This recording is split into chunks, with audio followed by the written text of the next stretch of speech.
한국을 빛낸 100명의 위인들이 아니라 한국을 만든 101명의 위인들 편. 드디어 첫 번째 위인, 단군 왕검. 가슴 설레입니다. 오늘 첫 번째 시간인데요.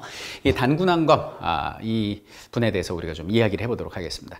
역시 그 선생님하고 이제 타임슬립을 좀 해봐야죠. 자, 지금부터 선생님 손을 잡고 같이 약 4천여 년 전으로 출발하시죠. 자, 손 잡죠. I wanna hold your hand. 잡고 출발! 우리가 4천년 전으로 타임슬립을 했어요. 세상에. 여기가 어디지? 보니까 저 하늘 위, 여러분들 하늘 위 구름을 한번 보세요. 하늘 위를 보니까 뭐야? 구름 위에 사람이 있어요. 저 사람 누구죠? 저분은 환웅입니다. 환웅. 환웅이 누구냐?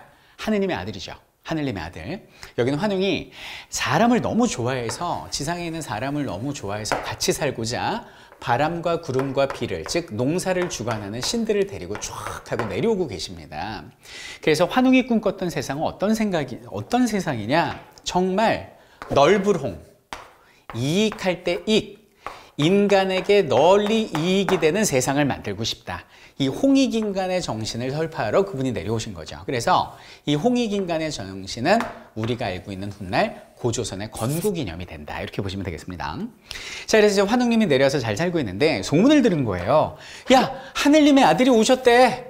야, 우리 소원 빌러 가자. 그래서 누가 왔느냐? 바로 어흥 하고 호랑이가 찾아왔습니다. 안녕하세요, 환웅님. 넌 뭐야? 안녕하세요. 저는 곰이에요. 곰입니다. 네, 곰. 반달곰. 네, 곰이에요. 너 왜 온 거야? 저희 소원이 있어서 소원 빌러 왔어요. 그 소원이 뭔데? 환웅님이 물어본 거예요. 그 소원이 뭔데? 저희는 사람이 되고 싶어요. 뭐라고? 사람이 되고 싶다고? 쉽지 않을 텐데? 그러면서 이제 마늘하고 쑥을 준 거예요. 마늘하고 쑥을. 그래서 이거 가지고 동굴 속에 들어가서 이것만 먹고 참어. 정말요? 완전 다이어트군. 그래갖고 이 마늘하고 쑥을 먹으면서 막 이렇게 동굴에서 이제 수련을 하고 있었죠. 근데 여러분들 다이어트에 티를 빼면 뭐가 됩니까? 다이가 되죠. 너무 막 죽을 것 같은 고통인 거예요. 그래서 여기는 호랑이가 막 못 참은 거야. 못 참겠어. 이게 막 토합니다. 토하면서 나는 다이어트 안 해. 사람 되지 않을 거야. 그러면서 뛰쳐나갑니다. Runaway. 도망간 거죠. 그래서 호랑이는 수천 년간을 떠돌다가 우리나라에 88년에 호돌이로 다시 돌아오게 됩니다. 자, 호랑이는 떠났지만 여기는 곰은 남았습니다. 곰은 남아가지고 끝까지 참았어요.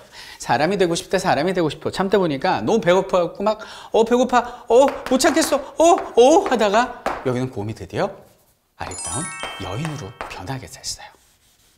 곰이 여자가 됐어. 네, 이렇게. 네, 이게 웅녀입니다.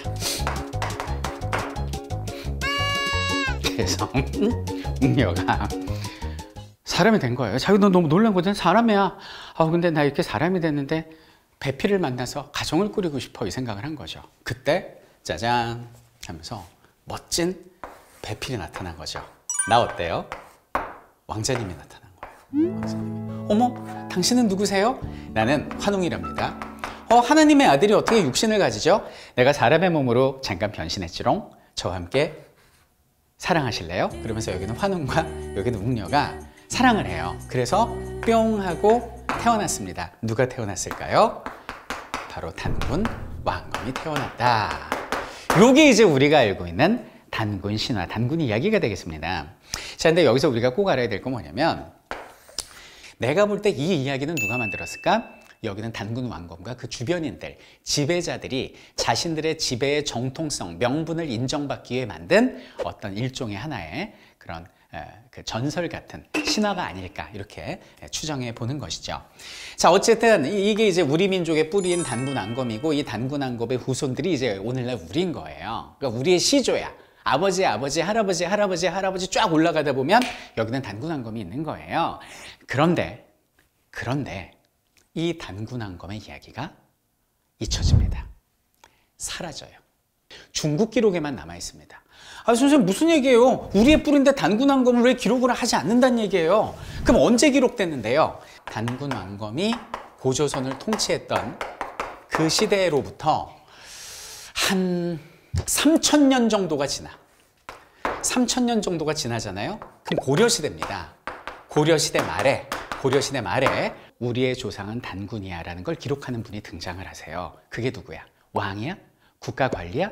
아니, 그냥 평범한 스님이었어요. 그 스님이 누구냐면 바로 일현 스님이었고, 여기는 일현 스님은 삼국유사라는 개인적으로 쓴 역사책에서 단군이 우리의 뿌리다라고 역사책에 기록을 하셨다, 이런 얘기예요. 고려 말에 과연 어떤 일이 생겼기 때문에 최초로 단군을 기록했을까? 바로 이민족이 우리나라를 쳐들어온 거예요. 그것이 바로 원나라, 몽골이었습니다. 징기스칸의 후예들이 우리를 쳐들어왔어. 다른 지역에서 다른 역사를 가지고 다른 말을 쓰는 사람들이 우리를 쳐들어왔어요. 그래서 우리는 40년간 항전했지만 지배는 아니고 간섭을 받기 시작하는 그런 시절이 한 80년간 계속됩니다. 그러니까 사람들이 어떻게 됐겠어요? 자존심도 생기고 이런 생각을 했을 거야. 아, 이민족한테 우리가 이렇게 지배를 당하니 이렇게 억울하구나. 우리는 하나의 민족이었구나 라는 사상이 팽배해지면서 그럼 우리의 뿌리는 누구고 우리의 시조는 누굴까를 생각했겠죠. 이런 시대적 분위기에서 외세의 침공이라는, 원나라의 침공이라는 시대적 분위기 속에서 일현 스님이 최초로 단군을 역사책에 기록하게 됐다는 거예요. 그런데 이 단군이 또 사라집니다. 또 잊혀지게 됩니다. 왜? 여기는 고려 다음이 조선이잖아요. 여기는 조선시대는 유교국가고요. 그리고 중국을 4대 관계라고 해서 아버지의 나라처럼 보셨어요. 그러니까 우리 민족의 뿌리인 단군을 찾을 일이 없었겠죠. 그래서 조선시대에도 단군 관련된 책이 나왔지만 제가 볼 땐 턱없이 부족했고 사실상 단군은 사라졌다. 그러다가 조선시대 말에 대한제국이죠. 그때 다시 단군이 부활을 해요. 죽었던 단군이 다시 살아납니다. 그럼 단군을 부활시킨 게 이번엔 누구냐? 바로 나철이라는 분입니다. 독립운동가 나철. 이분은 다시 한번 단군은 우리의 시조이고 뿌리야. 우리는 이분께 기도드리고 이분을 끊임없이 경배해야 되라는 말 그대로 종교화시킵니다. 단군을. 그것이 우리나라 일본에게 망하기 1년 전에 만들어진 단군교고요. 단군교. 요것이 바로 1년 뒤에 대종교로 이름을 바꾸게 된 것입니다. 일본이 이 민족이 우리나라를 지배하려고 덤벼드니까 다시 한번 우리 민족의 개념을 생각하게 됐고 우리를 단합시키는 구심점으로서 단군을 이번에는 역사의 기록이 아닌 종교화시킨 거죠. 자, 보세요. 일현은 단군을 최초로 역사로 기록했습니다. 그리고 500년 뒤에 나철은 단군을 물론 이제 민간에는 있었겠지만 공식적으로 종교로 부활시켰습니다. 시기는 달랐지만 본질은 같았다.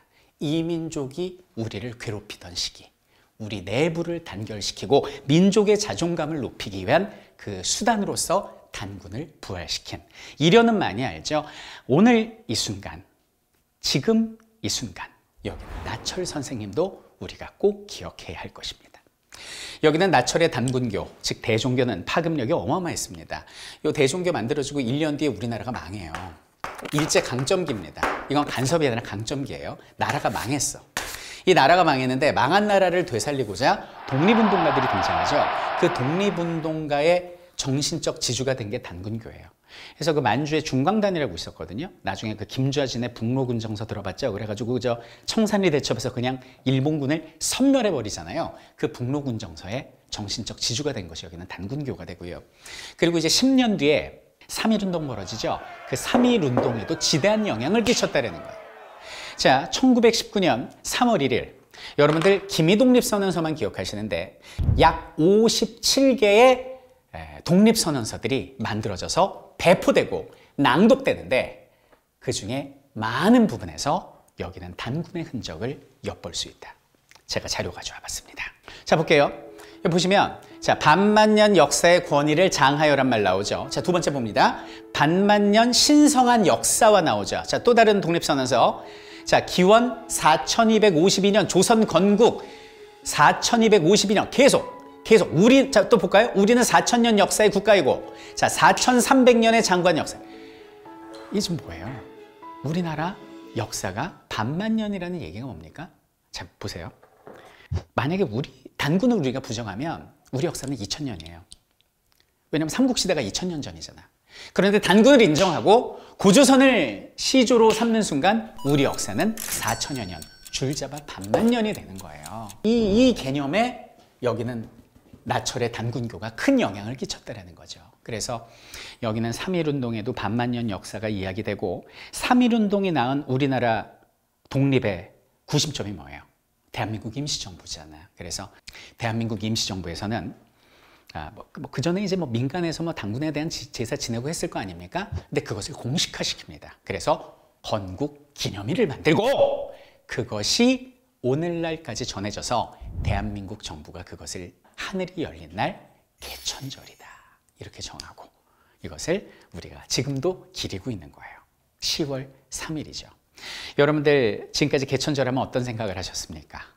개천절, 빨간 날, 쉬는 날, 놀러 가는 날, 아싸 놀자 이런 생각을 하셨을 텐데 자 이제는 몰랐을 땐 그렇다 할지라도 이제 알았으니 우리가 몸가짐 마음가짐을 달리해야 될 것이다. 개천절은 우리의 시조, 우리 민족의 하늘의 문이 열린 날, 고조선이 건국된 날이다. 그리고 고조선을 이끌었던 우리 최초의 최고 통수권자 단군은 역사적으로 우리 민족에게 어려움이 있을 때마다 우리를 하나로 단결시켜주는 구심점이 된 귀중한 상징이자 우리의 조상이라는 것 이번 시간을 통해서 꼭 기억했으면 좋겠습니다. 자, 한국을 만든 101명의 위인들 다음 시간에는 어떤 분이 우리를 기다리고 있을까요? 재밌고 유익한 시간, 그 시간을 향하여 출발!